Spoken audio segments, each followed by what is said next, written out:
እዚህ ጋር የምትመለከቱት $13 ከ40 ምናምን ሳንቲም 15 የቴሌግራም ማስታወቂያዎችን በመስራት ብቻ ነው ያገኘሁት። ለዛውም የ15ኛው ማስታወቂያ ክፍያ አልገባልኝም።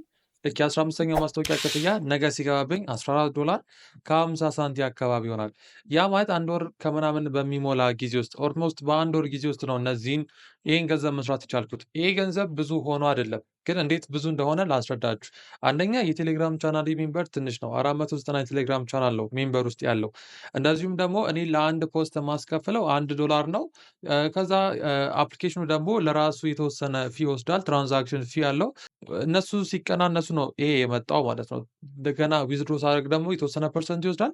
የተወሰነ 1% ኦር 2% ይወስዳል። $13 ምናምን ይደርሰኛል ማለት ነው። $13 እንግዲህ በ1 ወር ከምናምን ጊዜ ውስጥ ነው ያገኘሁት። ኦልሬዲ 1 ወር በሚሆን ጊዜ ውስጥ ነው ያገኘሁት። ይሄም ደግሞ በኢትዮጵያ ብር 2000 ምናምን ብር ማለት ነው። ሶ የቴሌግራም ቻናል ካላችሁና ብዙ ኮሚኒቲ ካላችሁ ቴሌግራም ላይ ገንዘብ መስራት ትችላላችሁ። ይሄ እያሳየኋችሁ ያለሁት ምንም የተጋነነ ገንዘብ አይደለም፣ ራሴ የሰራሁት ገንዘብ ነው። ይሄኛውን ደግሞ መስራት ለምትፈልጉ ሰዎች የቴሌግራም ሊንኬን አስቀምጥላችኋለሁ። ከዚህ በፊት ዩቲዩብ ላይ ሰርቼ የተወሰነ ሂንት አስቀምጬላችሁ ነበር፣ ግን ብዙ ሰው በኢንቦክስ እየጠየቀኝ ስለሆነ የቴሌግራም ሊንኬን አስቀምጥላችኋለሁ። ቴሌግራም ላይ ሙሉን ስክሪን ሪከርድ አድርጌ አስቀምጥላችኋለሁ ማለት ነው።